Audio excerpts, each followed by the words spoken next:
O Presidente da República conferiu posse ao novo Inspetor-Geral da Administração do Estado. João Lourenço defendeu a necessidade de se efetuar um combate sério à impunidade nos serviços públicos. O Presidente da República quer ver melhorado o tratamento prestado aos cidadãos que recorrem aos serviços públicos. João Lourenço defende, por isso, um combate sério às práticas que lesam o interesse público e os interesses do Estado. No quadro da necessidade da moralização da nossa sociedade, importa que levemos a cabo um combate sério contra certas práticas levadas a cabo quer por gestores, quer por funcionários públicos, práticas que, em princípio, lesam o interesse público, o interesse do Estado, o interesse dos cidadãos que recorrem aos serviços públicos. Leve o tempo que levar, João Lourenço tem certeza que a impunidade nos serviços públicos tem os dias contados. Esperamos que a tão falada impunidade nos serviços públicos tenha os dias contados. Não é num dia, naturalmente, que vamos pôr fim a essa mesma impunidade, mas contem com a ajuda de todos nós. O apelo do Presidente da República à Inspeção-Geral da Administração do Estado, trabalhar para combater as práticas que lesam o interesse público. E este é o nosso primeiro tema de abordagem neste Revista Zimbo. Boa noite, Gil Matias José. Por si vou então começar. Por onde é que deve começar este combate à impunidade? Boa noite, Moura. Boa noite ao Paulo e, em especial, boa noite aos nossos telespectadores. A impunidade, enfim, como consequência de atos praticados por corrupção ou por práticas que possam lesar o Estado e o interesse público, é um mal que temos que combater. Aliás, todos nós estamos relativamente consciencializados de que há um enorme desafio a fazer, ou pelo menos a empreender neste domínio. A impunidade, o que é propriamente? A impunidade pressupõe, do ponto de vista objetivo, quando uma determinada ação que é civil ou criminalmente punível, ela não ocorre. Ou seja, estamos aqui a falar de uma cultura em que pessoas que praticam determinados atos ilícitos deveriam ser responsabilizadas e não são. Portanto, e estas práticas lesam o interesse público. Lesam não só por via, enfim, da utilização de fundos indevidamente, e de práticas que, do ponto de vista quer ético, quer moral, quer profissional, daquilo que decorre dos atos da administração pública, devem ser puníveis. Eu quero lembrar que essas declarações do Presidente da República surgem a quando da tomada de posse do novo corpo da Inspeção-Geral da Administração do Estado, que tem não só, de um ponto de vista, um papel pedagógico no sentido da prevenção de atos e práticas que podem, de alguma forma, lesar o interesse público e podem, e por via disto, enfim, fazer recurso a recursos públicos e financeiros que podiam servir para outros fins, mas de uma forma objetiva eu acho que este combate deve passar primeiro por uma espécie de nova cultura funcional na administração do Estado. O que é que isto significa? Significa que, doravante, as pessoas devem observar todo um conjunto de princípios e de requisitos que devem nortear a sua ação enquanto servidores, enquanto agentes do Estado. Sendo que, por parte do Estado, cabe o papel de notificar, porque vamos lá pensar que o IGAI, enquanto o Inspetor-Geral da Administração do Estado, é um órgão que é auxiliar ao titular do Poder Executivo, ou seja, faz todo um conjunto de observâncias e até de auditorias e reporta ao titular do Poder Executivo. Caberá ao titular do Poder Executivo tomar o tipo de diligências possíveis e, certamente, quando entender existirem indícios substanciais de crime, poder notificar a PGR e a PGR, como Ministério Público, irá certamente desencadear um processo. Portanto, estamos certamente em frente, ou pelo menos presente, a um facto que me parece que é relevante, mas não é só relevante do ponto de vista do funcionalismo público, é também relevante do ponto de vista da moralização da sociedade, da moralização do Estado.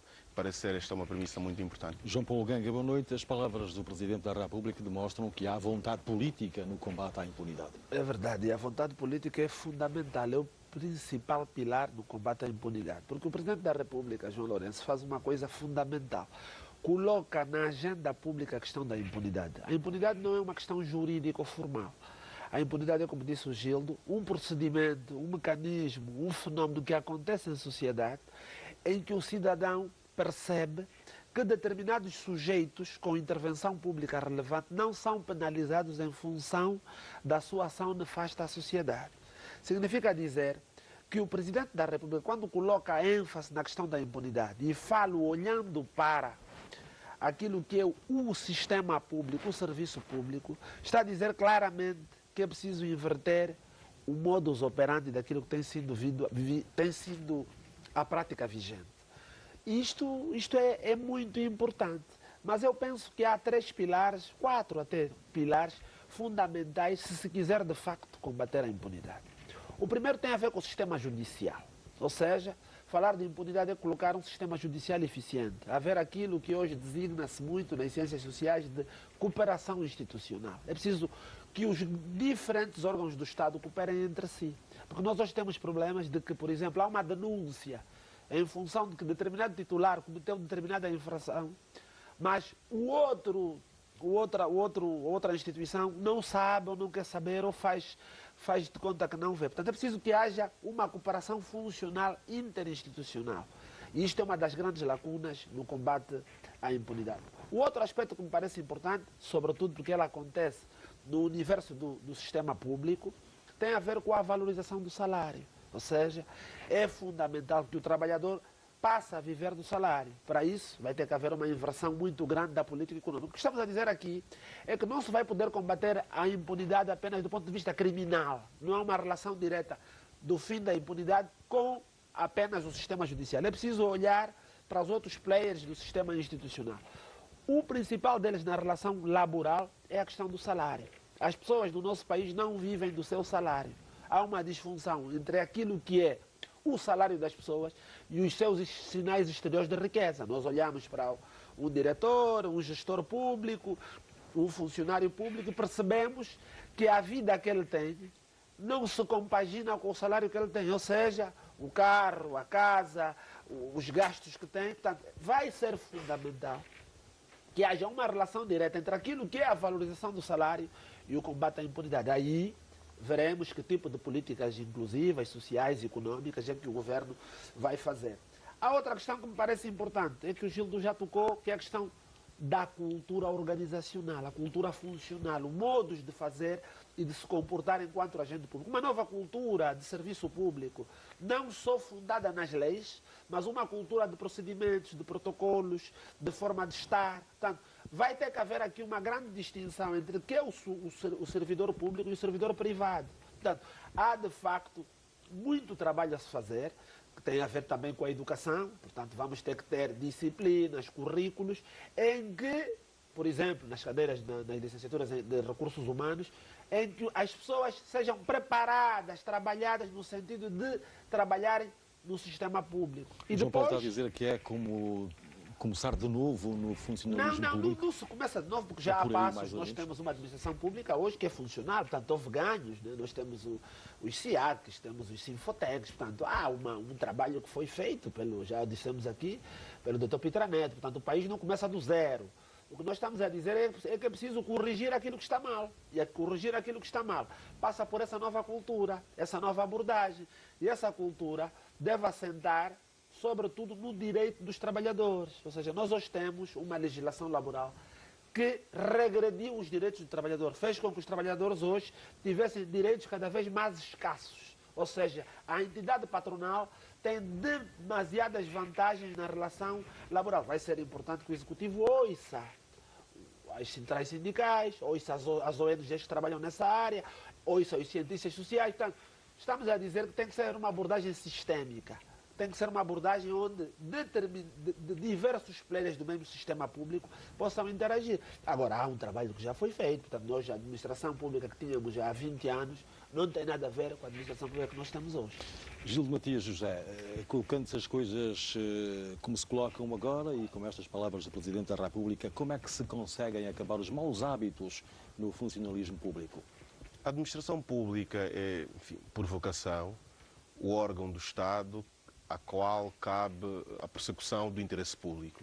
Isso significa dizer que a administração pública é de per si, enfim, consequente a uma cultura organizacional. Porque é muito importante olharmos para isto, porque qualquer perspectiva de combate à impunidade, que é uma perspectiva correta e acertada, passa muito pela alteração do modus operandi, pela cultura organizacional e pelo tipo de atuação dos agentes públicos. Isso passa, por um momento, pela imposição de uma nova cultura, que tem sido já colocada de algum tempo a esta parte. Vamos lembrar que a reforma da administração pública já se iniciou há pouco mais de 25 anos, enfim, com o ministro Pitra Neto, mas é preciso, por um lado, clarificar e garantir condições de implementação dos novos mecanismos da administração pública, mas, por outro lado, é preciso ver também um quadro remuneratório que, de alguma forma, faça com que os cidadãos, que são agentes... Passa essa ideia. Por isso é que é muito importante que seja o presidente a falar disso. Porque isto, o polícia, o fiscal, quando ouve o presidente a falar, tem uma nova moralização, tem uma predisposição para fazer valer o seu próprio trabalho, porque hoje também não podemos nos esquecer que no combate à impunidade há medo, as pessoas têm medo. As pessoas têm medo de se tocar em determinada pessoa, em meter-se em determinado serviço, mesmo que tenham a lei do seu lado, porque não acreditam na lei, porque acham que é uma espécie de Estado paralelo que tem mais força que a própria lei. Portanto, quando o presidente vem dizer publicamente, de forma recorrente, que é preciso combater a impunidade, isto é muito importante. Mas agora há um aspecto fundamental, é que, a gente falou bem do IGAI, vamos ter que perceber, com a aprovação do próximo orçamento, quais são as ferramentas do IGAI. Porque também o novo inspetor-geral do Estado, por mais boa vontade que tenha, ele vai precisar de ferramentas, vai precisar de um orçamento, vai precisar de mecanismos de trabalho. Não basta só fazermos apelos às boas intenções. Vamos perceber se de facto o instrumento que é o IGAI, que nós estamos a pedir responsabilidades no combate à impunidade, está preparado, foi alocado as verbas, se tem instrumentos de trabalho, porque muitas vezes nós temos um discurso e depois a prática desmente, porque nós não potenciamos, não capacitamos aquelas pessoas que estão predestinadas a fazer esse trabalho. Portanto, vamos ver, pelo Orçamento Geral do Estado, pelas ferramentas que tem, para amanhã podermos pedir responsabilidades ao IGAI, porque muitas das instituições que nós temos são instituições do papel. Sim, mas é preciso também sublinhar aqui que a impunidade, embora estejamos aqui a ter uma conversa mais circunscrita ao setor público, ela não é um fenómeno só do setor público, há também impunidade no privado. Há impunidade por aqueles patrões que abusam dos seus trabalhadores, não cumprem com um conjunto de deveres que dizem respeito à legislação laboral. Há também impunidade nas relações pessoais. Por exemplo, nós tivemos esse final de semana uma marcha contra a violência das mulheres. Há aí também muitos homens que violentam mulheres e que não têm o devido tratamento. Portanto, a impunidade, apesar de estamos aqui a falar de um problema muito circunscrito da impunidade pública, da administração do Estado, mas a impunidade é um setor, é um fenómeno transversal à nossa sociedade. Portanto, por isso é que eu acho que o Paulo fez muito bem em chamar aqui a colação, a discussão, a questão do sistema de justiça, porque é por via da justiça, é por via do Poder Judicial que essas questões podem ser, enfim, dirimidas, ou pelo menos podemos encontrar a melhor solução para esse tipo de práticas que queremos combater na nossa sociedade. Então agora avançamos para um outro tema desta revista Zimbo. Angola e a África do Sul assinaram vários acordos de cooperação, entre eles o acordo de supressão em vistos em passaportes ordinários. O acordo entra em vigor dentro de uma semana. A partir do dia 1 de dezembro, entra em vigor o acordo de supressão de vistos nos passaportes ordinários dos cidadãos de ambos os países. Os cidadãos com os passaportes válidos dos dois países podem apresentar-se na fronteira dos respectivos países e, com os devidos procedimentos migratórios, passar a entrar. Mas há duas questões que nós gostaríamos de sublinhar. Primeiro, tem a ver com o timing.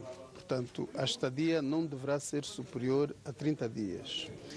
E o somatório do tempo de estadia num ano não poderá exceder os 90 dias. Entretanto, os dois Estados não vão permitir a entrada de cidadãos com antecedentes criminais. Nomeadamente, por exemplo, pessoas procuradas por questões de natureza judicial e pessoas que, no quadro da troca de informações existente entre as duas autoridades, possam estar referenciadas. Entre outras facilidades, o acordo vai ser útil para os que pretendam procurar os serviços de saúde deste país, reconheceu o ministro. Devo recordar, por exemplo, que a África do Sul é uma das maiores potências do mundo nas doenças do coração. E pensamos assim que com isso podemos facilitar também essas pessoas que recorrem a outros países com menor capacidade técnica que a África do Sul para tratar da sua saúde. Mas o ministro angolano explica que quem quiser visto de estudante ou de trabalho terá de solicitar normalmente. Visto de estudante. Quem quiser vir trabalhar vai ter que tratar o seu visto de trabalho. Portanto, essa facilidade é para esses movimentos nesses times que eu me referi. Acordo de supressão de vistos nos passaportes ordinários foi assinado na presença dos dois presidentes. João Paulo Ganga, vários acordos assinados entre Angola e a África do Sul, sobretudo este da supressão de vistos em passaportes ordinários. Que ganhos é que se podem aqui apontar? Ganhos totais. Quer dizer, o presidente João Lourenço está de parabéns. Baixou o cimento já, acabou com o monopólio da Bromangol, abriu a comunicação social, agora abriu a questão dos vistos ordinários. Essa questão dos vistos é fundamental. É fundamental porque o presidente, ao ir para a África do Sul, que eu penso que é a primeira visita de Estado que ele faz na condição de presidente da República, acaba com aquele estigma da Portugalidade, do luso-tropicalismo. É também este o sentido que se tem em relação a esta visita primeira do chefe de Estado e à África do Sul. Passamos a olhar para os nossos vizinhos, começamos a olhar para o desenvolvimento que está ao nosso lado. Portanto, a ideia, isto é um apelo à integração regional. Nós temos acordos e pertencemos à SADC. Portanto, pela primeira vez na história de Angola, depois da independência, nós nos abrimos ao mundo do ponto de vista dos vistos ordinários. Ou seja, Angola é um país muito fechado. Havia a ideia, que derivava do tempo do Partido Único, de cada vez que nós nos abríssemos ia haver o perigo de golpes de Estado, que ia haver problemas das fronteiras. Não tínhamos nunca a visão do desenvolvimento. Essa relação com a África do Sul é extraordinária. A África do Sul é a primeira potência do continente. Isso vai abrir as portas para que os angolanos possam comparar as realidades. As forças de segurança vão ter que se modernizar. As forças de segurança vão ter que aprender. Vai haver maior comércio, maior integração regional. Vai haver um fluxo de estudantes entre ambas as partes. Nós também temos muita coisa para ensinar à África do Sul. Nós temos estabilidade, nós somos um país mais seguro que os sul-africanos, nós somos um país sem problemas étnicos, nós somos um país com muitas potencialidades. Portanto, essa inter-relação vai ser fundamental. Há muita coisa que nós vamos buscar hoje a Portugal e ao Brasil que podíamos fazer aqui na África do Sul, muita mercadoria que podia vir de carro. Portanto, quando o presidente João Lourenço faz isso, isto é uma boa notícia. E isto demonstra que tivemos muitas vezes parado no tempo. Ou seja, há coisas que já podiam ter sido feitas há 10, 15 anos, que só por falta de vontade política não aconteceram. E isso prejudicou muito o povo angolano e o Estado angolano. Neste momento, os benefícios são maiores que os ganhos. Há sempre perigos de terrorismo, de antecedentes criminais, de falsificação de documentos. Esses perigos existem, mas o mundo hoje é um mundo global, é um mundo aberto. Portanto, a própria noção de fronteiras que nós tínhamos no século XX não é a mesma hoje em dia. Hoje em dia, todos os outros blocos, Mercosul, União Europeia, estão a abrir-se e nós não podíamos continuar fechados. Portanto, temos agora a supressão de vistos com a África do Sul, possivelmente amanhã teremos com Botsuana ou com a Namíbia. Portanto, é fundamental que se pense que grande parte do desenvolvimento do nosso país vai passar pela abertura das nossas fronteiras. Ou seja, para nós termos desenvolvimento, vamos ter que abrir as nossas fronteiras. E o presidente fez isso, está de parabéns, está de parabéns. Gil de Matias José, é um passo grande no sentido da integração regional? Claro que sim. Desde logo, enfim, o valor simbólico que se atribui à primeira visita de Estado do nosso presidente recém-eleito, o que significa dizer que o presidente, tal como pronunciou no seu discurso de tomada de posse, ia, enfim, encabeçar ou pelo menos concretizar uma nova política de relações internacionais. Desta feita, me parece que a visita à África do Sul é um passo desejável por várias razões. Não só pelos laços históricos que unem Angola e a República, enfim, da África do Sul, em que Angola foi um país-chave para a libertação, pelo menos para o derrubo do sistema apartheid, mas significa que Angola, desta vez, está predisposta a abrir-se à zona austral. Basta lembrar que nós, Angola, andamos desde há muito tempo a adiar a questão da zona do livre comércio na região da SADC.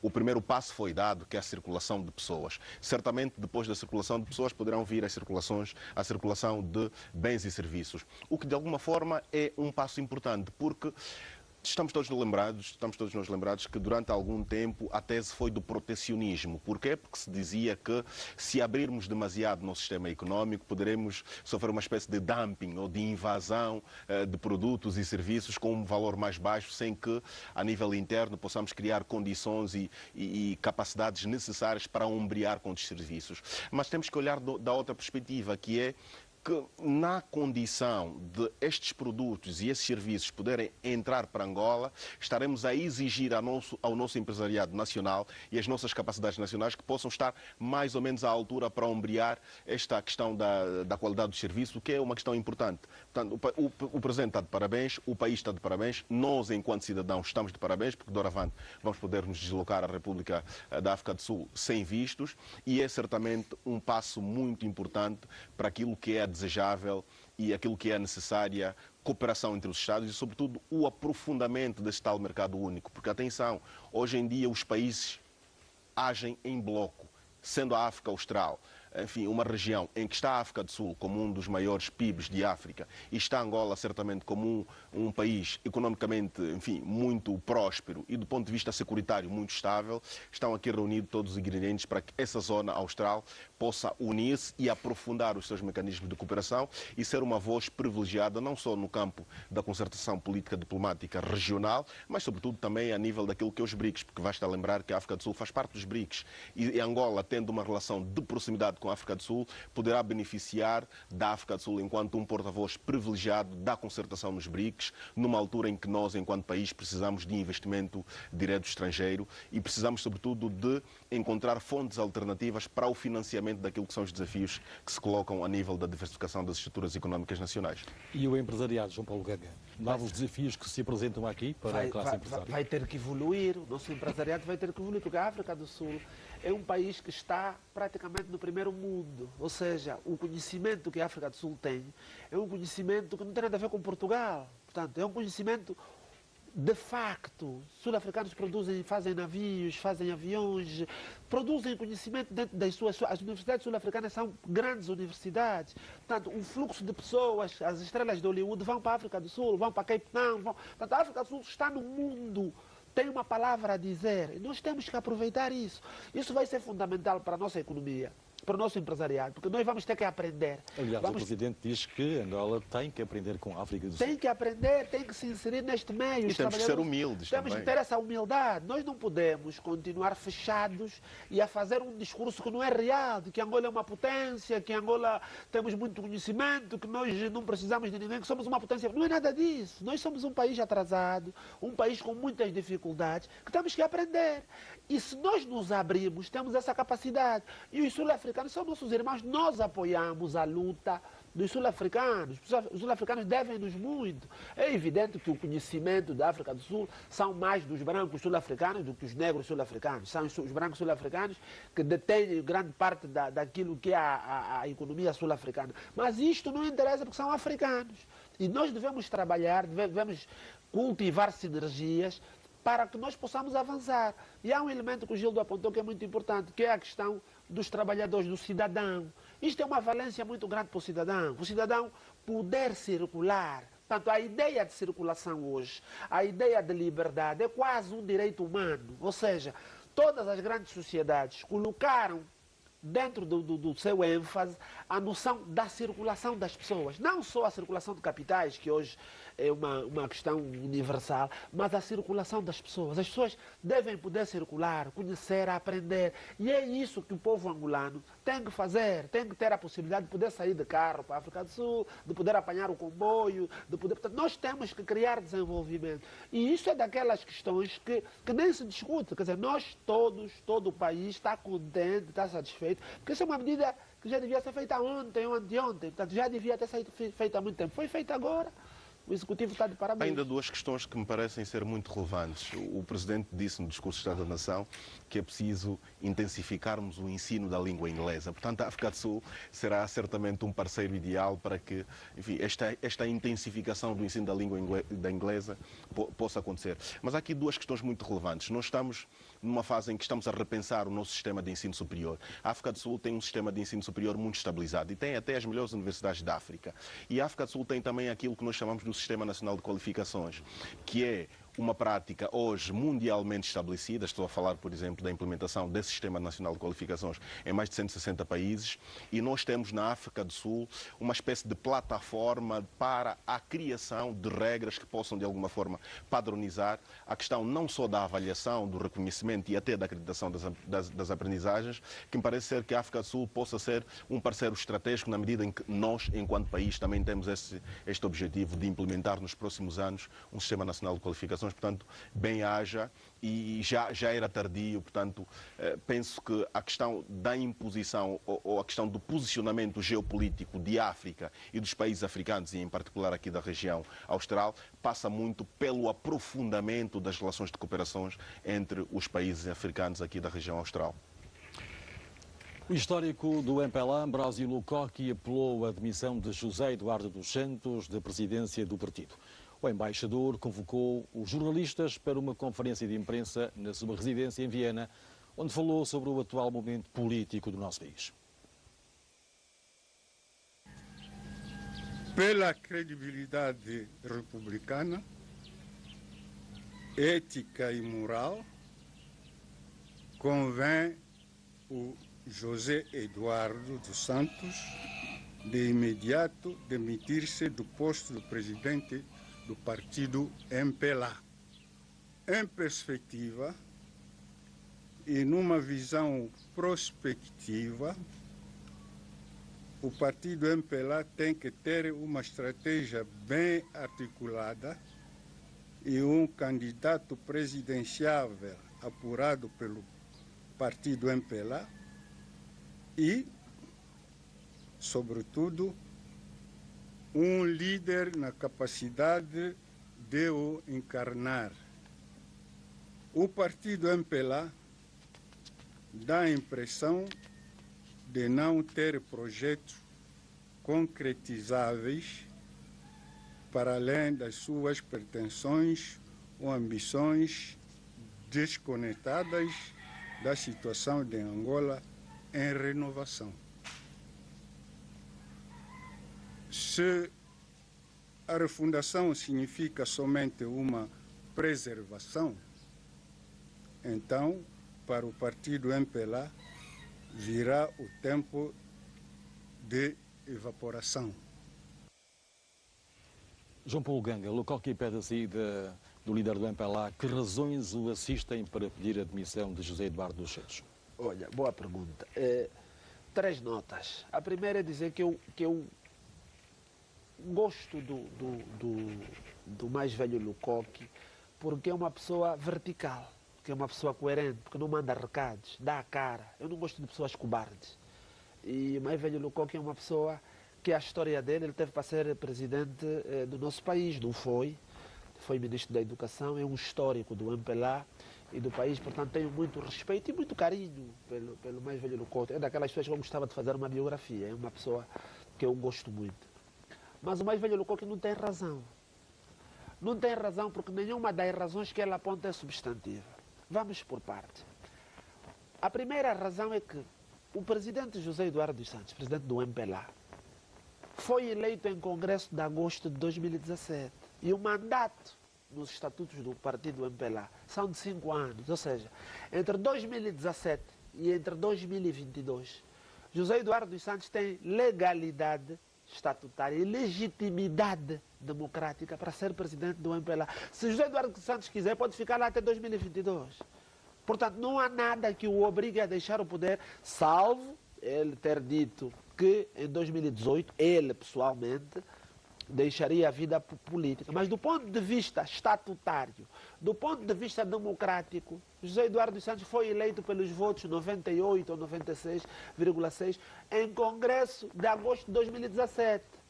Portanto, agosto de 2017, estamos em 16, portanto, estamos há um ano e tal que ele foi eleito. Portanto, não há nenhuma razão para se tirar José Eduardo dos Santos. Este é o primeiro aspecto.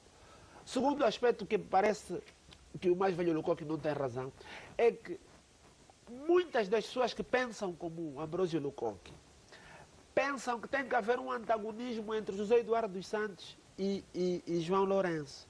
Nós temos que perceber, eu já o disse aqui, que eu preferia que o presidente Eduardo dos Santos não interferisse na vida pública, mas parece que até ele não está a fazer isso, acho que é claro. O presidente João Lourenço é o chefe de Estado. Não há necessidade de haver um antagonismo entre instituições, ou seja, o chefe de Estado é o presidente João Lourenço.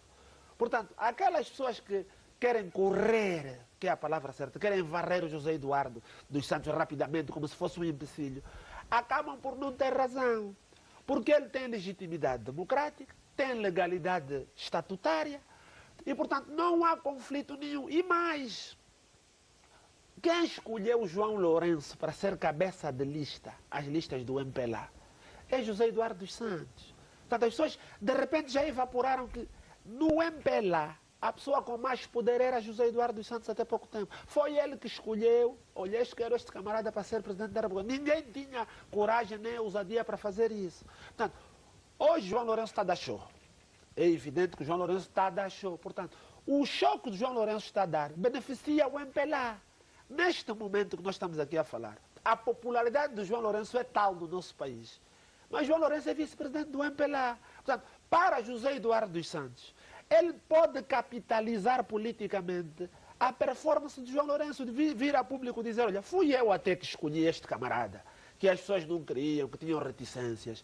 Portanto, aquilo que ele está a fazer é parte dos louros, é meu, porque fui eu que o pus lá. Portanto, o MPLA tem a ganhar neste momento, quer com o João Lourenço, por um lado, quer com a presença de Eduardo dos Santos. Portanto, Eduardo dos Santos e João Lourenço estão condenados a se entenderem, porque quem está agora com esta performance toda, por um lado é o João Lourenço é do MPLA. Portanto, vir a público dizer o que o mais velho Lukoki está a dizer, não me parece substantivo. Primeiro, porque quem nomeou o mais velho Lukoki como embaixador na Tanzânia, antes em França, é José Eduardo dos Santos. Se José Eduardo dos Santos era assim tão mau para Ambrósio Lukoki, quando o José Eduardo dos Santos lhe nomeou para ser embaixador, ele não devia aceitar. Devia dizer, epá, você é incapaz, você não é bom presidente, eu não trabalho contigo. Portanto, aceitou ser embaixador.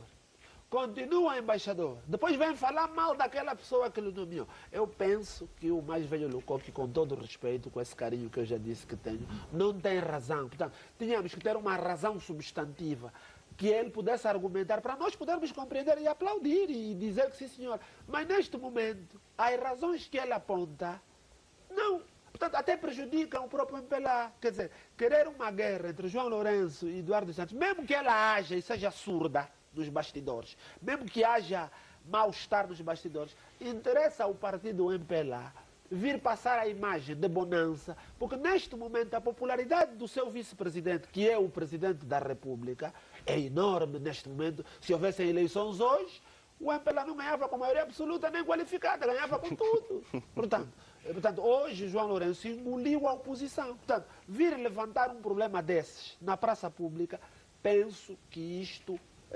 prejudica o partido MPLA, né? Mas ele é livre de dizer... Gil de Matias José, que efeitos pode ter estas palavras de Lukoki, os pedidos que faz no seio do partido? Eu podia acrescentar muito pouco às palavras do Paulo.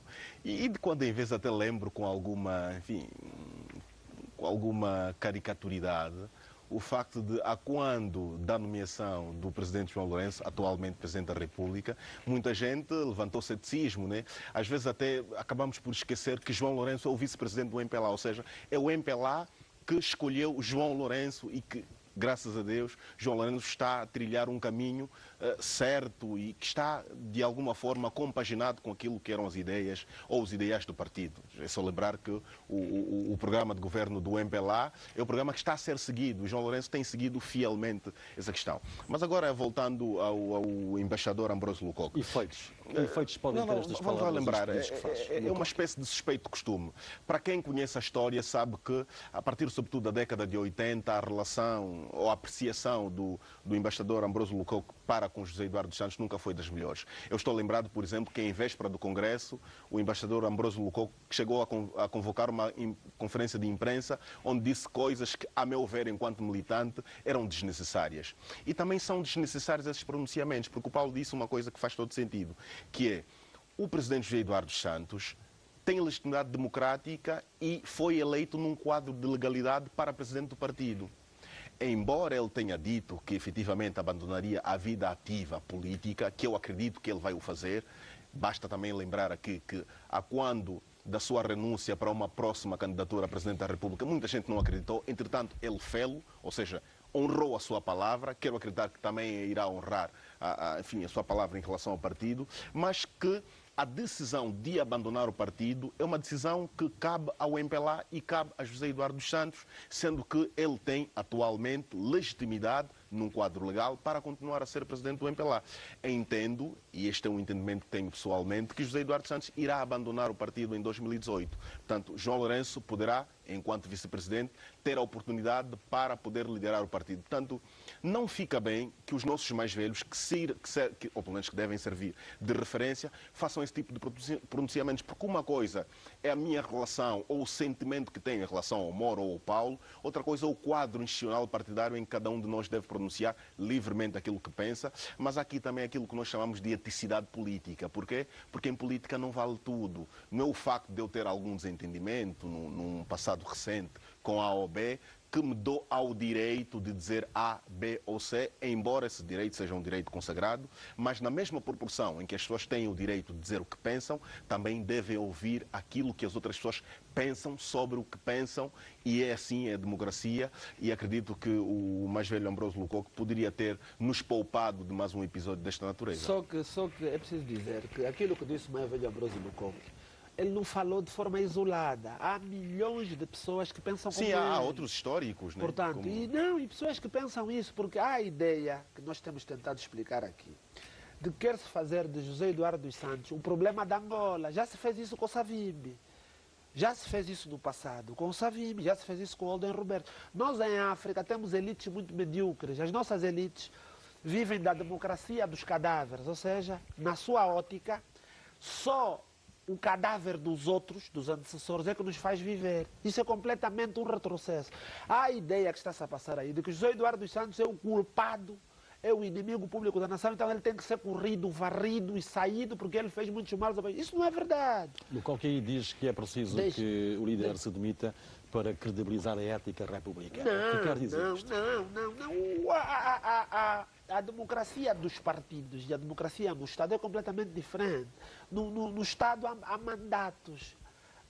Quer dizer, os mandatos têm términos e depois podem não ser renováveis. São 2, por exemplo, no nosso caso. Nos partidos, se o presidente Eduardo Santos ganhar outra vez o Congresso, se ele quiser ficar e os militantes deles lá do MPLA votarem, ele vai ficar. Portanto, ele próprio é que disse que já não ia ficar. Agora, é importante nós percebermos que o presidente Eduardo Santos é uma grande figura, é um grande homem. Nós temos que ter essa noção das referências. Eu sou crítico do governo do MPLA. Eu sou crítico da política pública que o MPLA fez durante esses 40 anos no nosso país. Penso que o país podia estar melhor. Agora, não posso, através da minha crítica, fazer do presidente Eduardo dos Santos, quer dizer, uma referência menor do nosso país. Não vale a pena. Eu sou um anão ao lado do José Eduardo dos Santos. O Ambroso Lukoki é um anão ao lado do José Eduardo dos Santos. José Eduardo dos Santos fez muito por isso. Esse país deve muito a José Eduardo dos Santos. Não quer dizer que não fez asneiras. Não quer dizer que podia ter aberto essa fronteira que o João Lourenço fez agora. Não abriu. Mas os homens estão podia por fazer inerência falíveis. Isso é normal. Agora, nós temos que ter referências. Por isso é que eu fico preocupado. Fico mesmo preocupado, sentido, um bocado até magoado, quando vejo uma pessoa com essa dimensão fazer isso, porque este problema começa em 79. É preciso dizer isso às pessoas. Em 1979, quando o presidente Eduardo dos Santos é escolhido, as fontes dignas que nós temos como cientistas sociais indicavam que o mais velho Lukoki tinha sido sondado para ser o próximo presidente da República. Muita gente diz que ele já tinha sido informado que seria o próximo presidente. Não foi. Não foi. José Eduardo dos Santos não tem culpa disso. Escolheram José Eduardo dos Santos, podiam ter escolhido outra pessoa e a história foi assim. Agora, nós temos que ter essa dimensão de que A crítica deve ser feita livremente, as pessoas devem ser livres. Agora, não podemos reduzir o problema do país a uma pessoa, temos que ter a noção da responsabilidade partilhada. Os erros que se cometeram aqui no país, e não foram poucos, não é um responsável só. A guerra em Angola não era feita por Jonas Savimbi. O MPLA também fazia guerra. A FNL também fez guerra. Portanto, nós não podemos reduzir, olha, a guerra é o Savimbi. Olha, o subdesenvolvimento é o José Eduardo dos Santos. A falta de água... Não, nós temos que ter a noção de que, claro, que os líderes têm maior grau de responsabilidade nas perdas, obviamente. Né? Há uma expressão que diz que as honras pertencem aos generais e as desonras também. Mas não se pode pôr a ideia, e isso tem que se acabar, de que a presença de Eduardo dos Santos no partido MPLA periga a vida pública. A filha dele foi exonerada. E, portanto, ele não fez nada, não veio dizer a público que ia dar golpe de Estado, nem nada disso. Portanto, quem manda no Estado é o presidente João Lourenço, quem manda no MPLA é o presidente José Eduardo dos Santos. São as regras que estão explicadas a todo mundo. São essas as regras do jogo e é para serem respeitadas. Só uma questão aqui, Gil de Matias. José, que debate então é que se instala no MPLA? Um novo debate? Não, eu acho que nós... Mas é um pouco fruta da época, né? Não estávamos habituados a um quadro público e de cognição desta natureza. Portanto, não me parece que haja aqui qualquer tipo de clivagem entre o MPLA e o seu presidente, porque eu disse no início, quem fez eleger João Lourenço foi o partido do MPLA. Foi o MPLA que escolheu João Lourenço como seu cabeça de lista. Por mais que as pessoas procurem construir uma espécie de clivagem ou de fricção, eu pessoalmente não acredito nisto. E mais, acredito que tudo está a ser feito e tudo irá ser feito por parte do MPLA para apoiar este presidente que quer cumprir com o programa de governo que o MPLA submeteu aos seus militantes. E mesmo que haja tal fricção, não interessa. Mas é uma fricção que faz parte da vida do partido. Há uma coisa que as pessoas têm que perceber. No MPLA sempre houve pessoas com pensamento diferente. Uma delas é o embaixador Ambroso Lucou, que sempre teve posições muito próprias. E foi durante muitos anos, ele só deixou de fazer parte das estruturas do partido, nomeadamente a partir do Congresso do ano passado, que ele, enfim, pediu que se retirasse o seu nome. Mas no MPLA há essa discussão. Agora, é claro que o MPLA, sendo um partido com responsabilidades acrescidas no nosso país, tem que encontrar soluções, enfim, mais ou menos consensuais para aquilo que são as políticas e para aquilo que é o caminho que o MPLA quer que o país siga. Portanto, é perfeitamente normal. Não há aqui qualquer tipo de fricção que, do ponto de vista substantivo, possa perigar o status quo do país. Podem existir militantes com um pensamento muito próprio e outros com outro pensamento, o que é normal, é legítimo em democracia, mas é preciso respeitarmos as instituições, é preciso respeitar a palavra dada. Me parece que este pronunciamento e de outras pessoas é bom, mas de qualquer das maneiras peca pelo mérito, no sentido em que há um presidente eleito, legitimamente, democraticamente, e há sobretudo um presidente que disse que vai sair a seu tempo. Portanto, vamos esperar e acredito que ele irá sair. Para terminar, é que quanto mais essas expressões há, mais o presidente Eduardo Santos possivelmente não vai sair, porque os nossos velhos aqui, nossos mais velhos, são rabugentos. E, portanto, quando começa a ver que estão a lhe dizer sai, ele não sai, porque eu tenho legalidade aqui.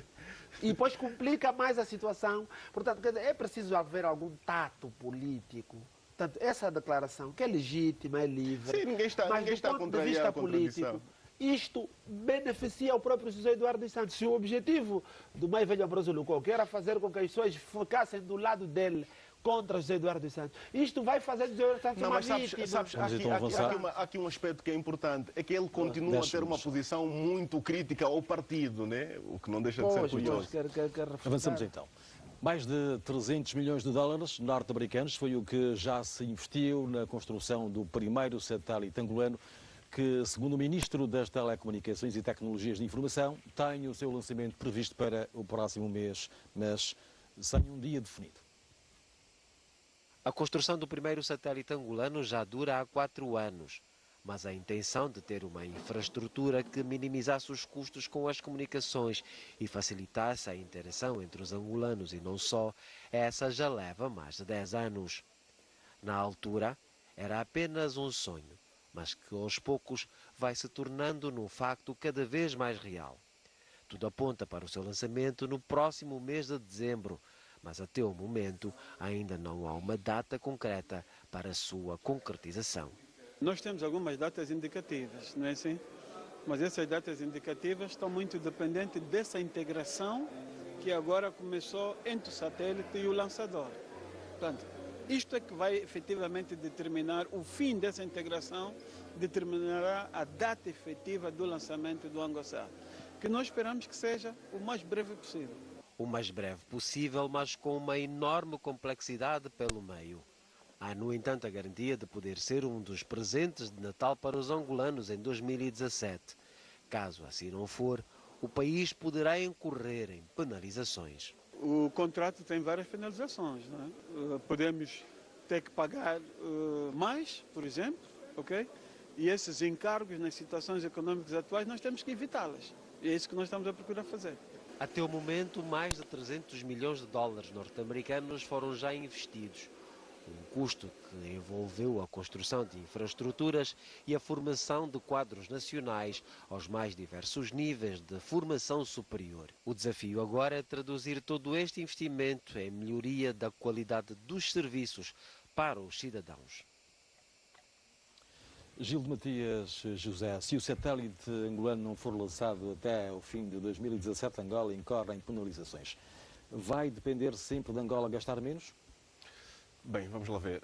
Sabemos que esse projeto gigantesco, porque vale a pena lembrar que o projeto da emissão de um satélite, ou pelo menos a gestão de um satélite, é um projeto gigantesco, nem todos os países dão a este luxo. Angola entendeu, e bem, a meu ver, investir num satélite, porquanto os benefícios provenientes desse investimento podem justificar os seus gastos.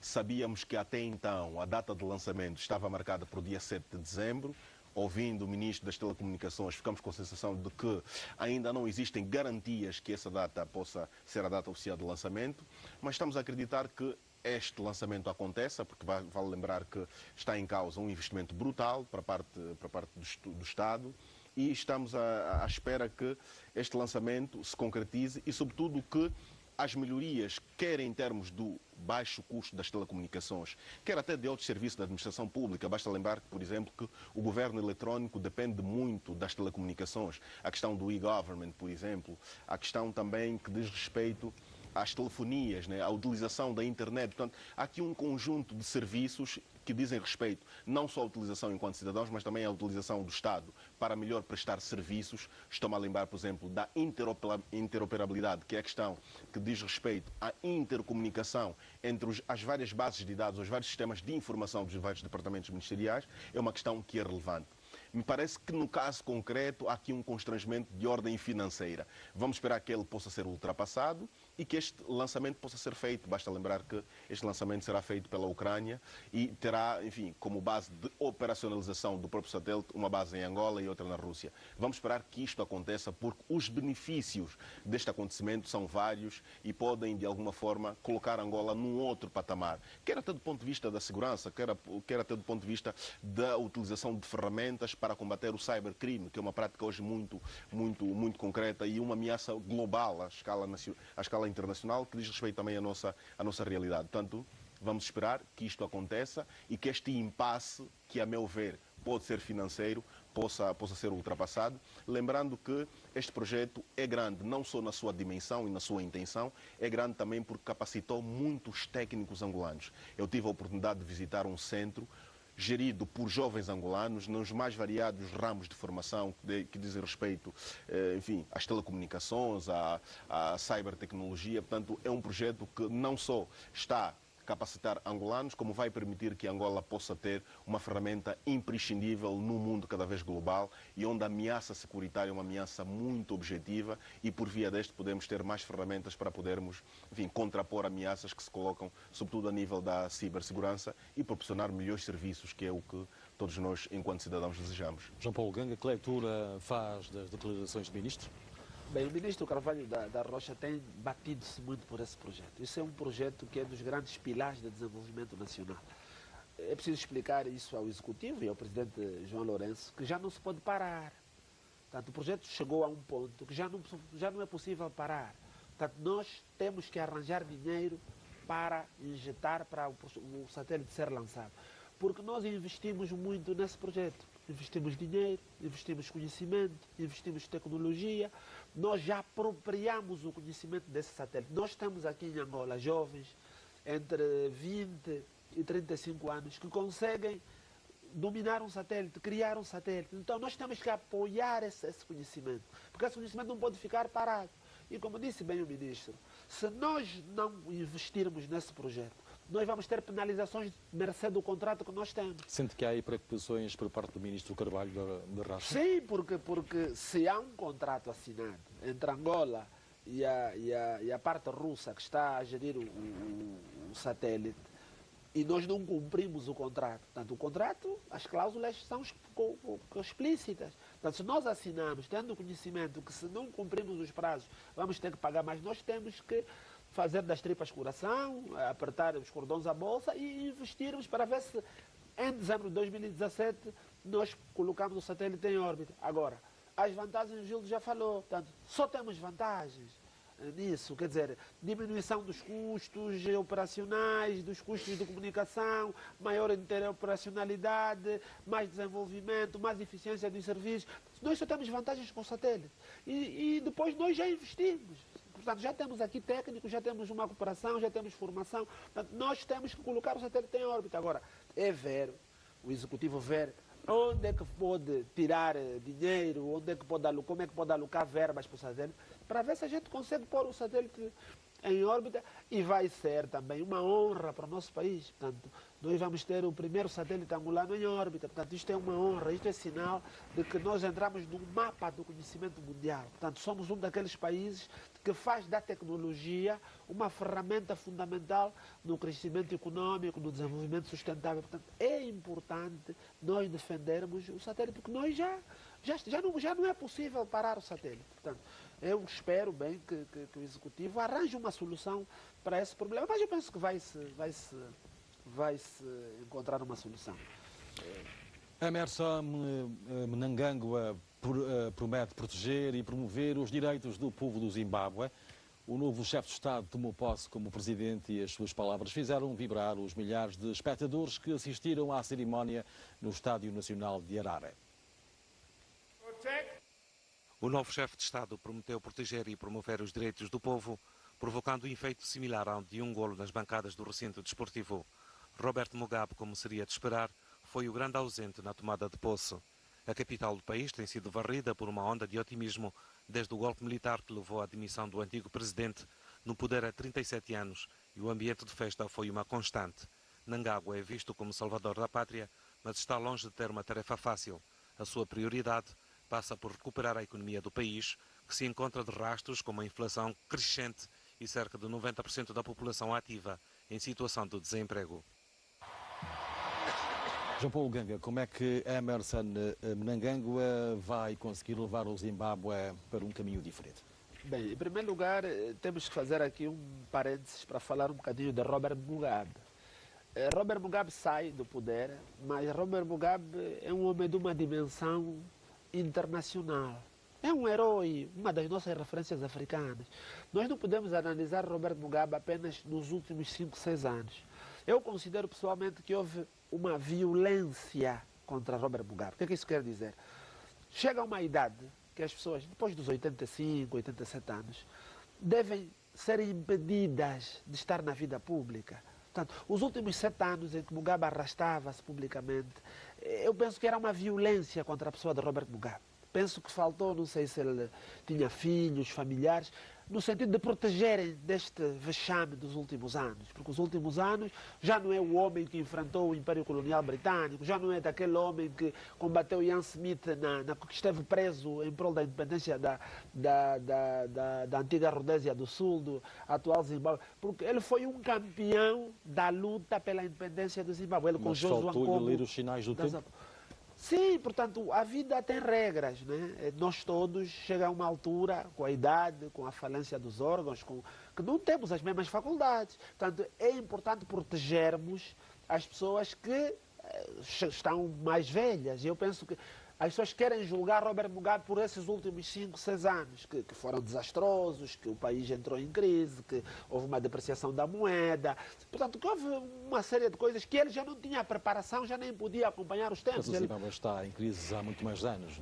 Sim, mas sim, a primeira crise que o Zimbábue teve era gerada pela asfixia do Império Britânico, né? A coroa inglesa criou uma série de constrangimentos, porque Mugabe inverteu a política de terras. Portanto, tocou na ferida, disse que aos antigos colonizadores que essas terras são dos zimbabueanos. Portanto, aquilo gerou uma ferida muito grande. Mas Zimbábue, o Mugabe não pode ser olhado, eu costumo dar um exemplo. Um jogador marcou durante 30 anos, foi o melhor jogador do campeonato, foi o melhor marcador. Mas depois, nos últimos 5 anos, já não foi tão bom. Não pode ser julgado só pelos 5 anos que ele não foi bom jogador. Temos que olhar para a globalidade da obra de Mugabe. Quanto ao novo presidente, ele no discurso faz uma homenagem a Robert Mugabe. Portanto, vai ser muito difícil inverter o quadro da situação econômica do Zimbábue. Porque o Zimbábue não tem dinheiro, não há investidores, há um problema de déficit público, há uma depreciação da moeda, há uma desconfiança dos investidores em relação à situação, a própria situação não está clarificada, mas é importante percebermos que o golpe resultou mais de uma aversão a Grace Mugabe do que propriamente a presidente Robert Mugabe. Portanto, é preciso percebermos que a população continua a ter em Robert Mugabe uma referência muito importante. E eu penso que nós, como africanos, não devemos, neste momento de transição, esquecer o legado de Robert Mugabe. Robert Mugabe é daquelas referências, é daquelas pessoas que nos inspirou, enquanto mais novos, para uma África nova, livre, e cometeu esses erros na última década, que são claros, que são falhanços, mas ainda assim é daqueles heróis que o continente africano deve celebrar. Gil de Matias José, o Zimbábue foi tido como celeiro da África. Como é que ele pode voltar a ter esta denominação? Bem, para lá dos aspectos que Paulo já levantou, que é, no fundo, reconhecer que essa história vista de fora parece, enfim, a história do herói que vira vilão, porque é preciso reconhecer que Mugabe teve um papel importantíssimo na libertação do Zimbábue, na autonomia da antiga Rodésia do Sul face ao Império Britânico. Aliás, é caricato que o atual presidente partilhou a cela com Robert Mugabe nos anos, enfim, da luta para a independência do Zimbábue. É verdade que o Zimbábue depois, enfim, optou por um caminho que colocou o país numa condição de fragilidade. A reforma agrária e agrícola que foi feita, liderada pelo Robert Mugabe, não foi das melhores, colocou um país numa condição muito difícil, numa retração do PIB em mais de metade, numa escalada do desemprego, a pobreza, a fome. Portanto, há aqui um conjunto de ingredientes que, do ponto de vista da vida social dos zimbabueanos, foi se agravando nos últimos tempos. Há também uma lição histórica, porque em política e como tudo na vida é preciso saber entrar e saber sair. Me parece que o Robert Mugabe não soube ler os sinais do tempo, né?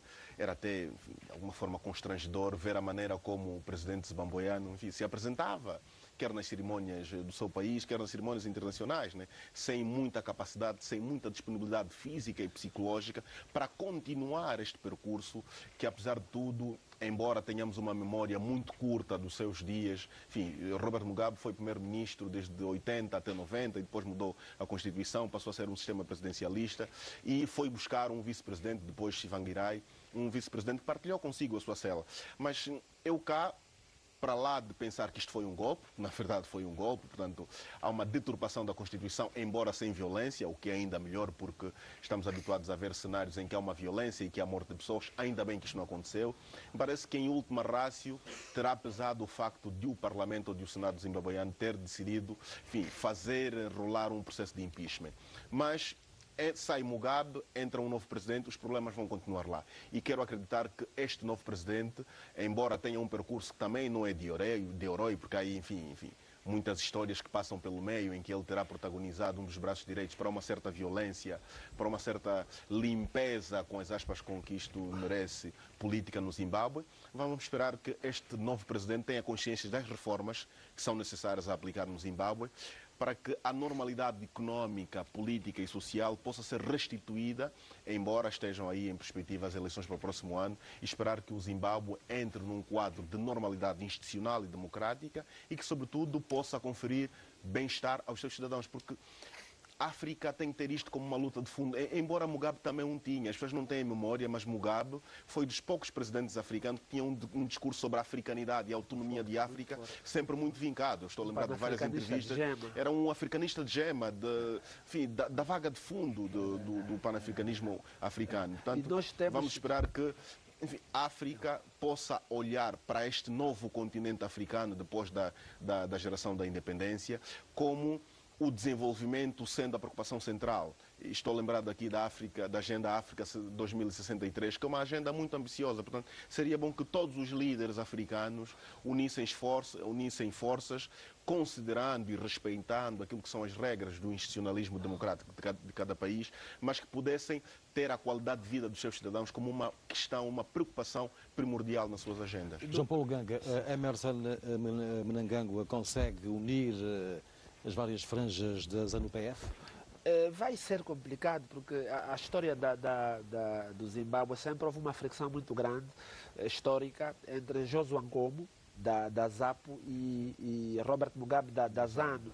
E, portanto, há ali um problema étnico muito forte dentro do país. Vamos ver como é que as coisas decorrem. Agora, é fundamental, e eu penso que este novo presidente zimbabueano colocou essa tônica, na questão do respeito pelas nossas referências. Nós, em África, temos que ter referências, porque as referências são fontes de inspiração, são caminhos que nós temos que trilhar, que seguir. Nós não podemos criar países sem referências. Nós temos um complexo muito grande em África, de pensarmos que as referências só devem ser ocidentais.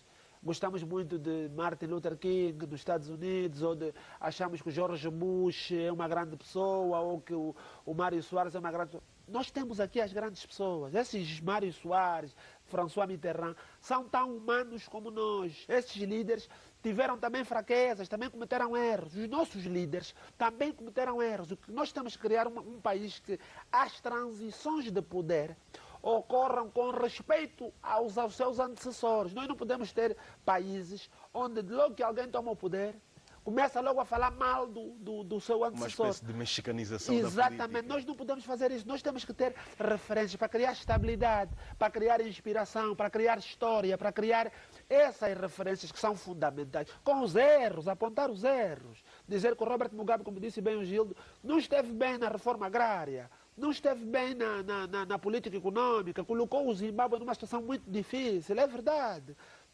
Já não soube interpretar os sinais dos tempos, é verdade, mas ainda assim é uma grande referência do nosso continente. É uma daquelas figuras que inspirou milhões, que legou a liberdade ao nosso continente, que lutou contra o Império Colonial, que criou condições para que haja hoje a cidadania no Zimbábue. Portanto, é fundamental que nós tenhamos esse país de equilíbrios, um país com muitos equilíbrios. Porque com os equilíbrios que a África vai poder dar o seu passo. Não, mas aqui uma lição também muito importante. Somos nós sempre tentados a pensar que os líderes, os presidentes, os primeiros-ministros sejam pessoas de outro mundo. Não, são homens como nós, ontologicamente falíveis. E o mais importante não é os erros que cometem, mas aquilo que de bom concretizam em prol dos povos. É verdade que, enfim, na espuma dos dias há sempre um storytelling que quer olhar só para os defeitos, mas as pessoas são feitas disso, de virtudes e defeitos. Temos que ter a humildade e a hombridade de aprender com as virtudes e descartar os defeitos, porque defeitos somos todos nós feitos, não é? O seu minuto. Bem, eu trouxe livros, trouxe o Prémio Nobel da Literatura em 2017, que é um japonês que nasceu no Japão em 57, mas que depois se mudou desde muito cedo para a Inglaterra e foi homenageado ou foi agraciado desta vez com o Prémio Nobel no conjunto das suas obras. Eu trago aqui um romance, enfim, nomeado pelo Brooke Prizer como um mestre precoce do romance, Os Despojos dos Dias, para aquelas pessoas muito interessadas em literatura e sobretudo em romance.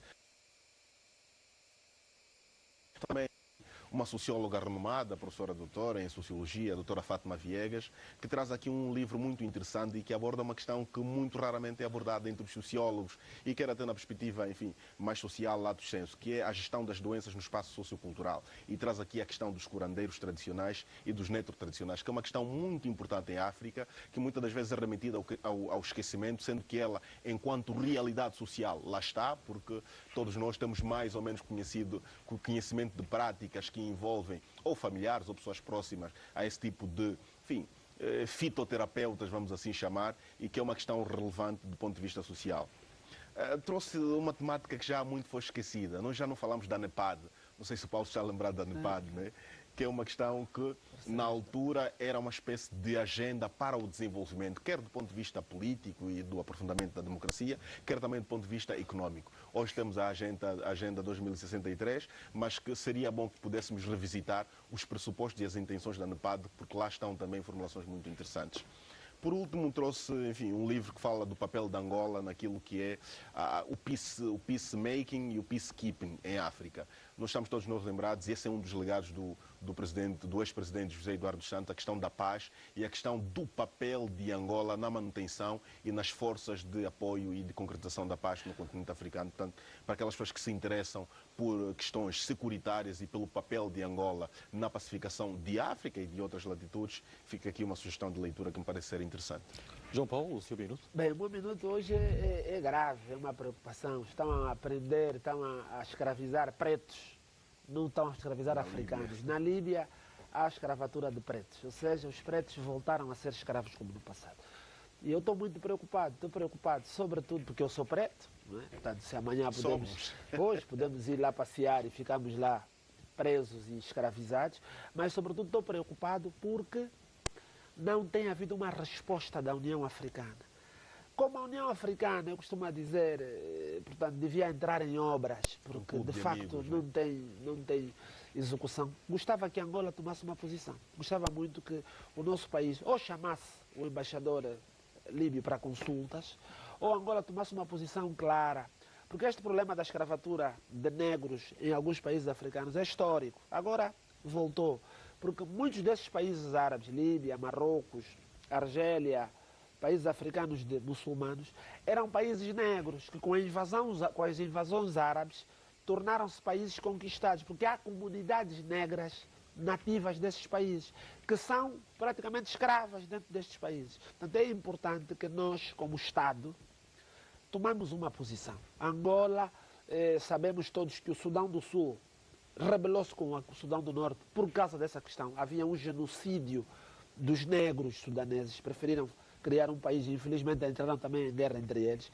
Mas é fundamental que o Estado angolano tome uma posição, quer seja por consultas no âmbito das relações internacionais, das relações exteriores do nosso país, mas é fundamental que o Estado angolano tome uma posição de repúdio contra essa prática, porque nós não podemos assistir em pleno século XXI, quer dizer, a que irmãos nossos sejam escravizados assim à luz do dia e que ninguém fala nada. Portanto, é fundamental que o país, Angola, tome uma posição. João Paulo Ganga, Gil de Matias José, os senhores, muito obrigado por terem vindo à revista Zimbo.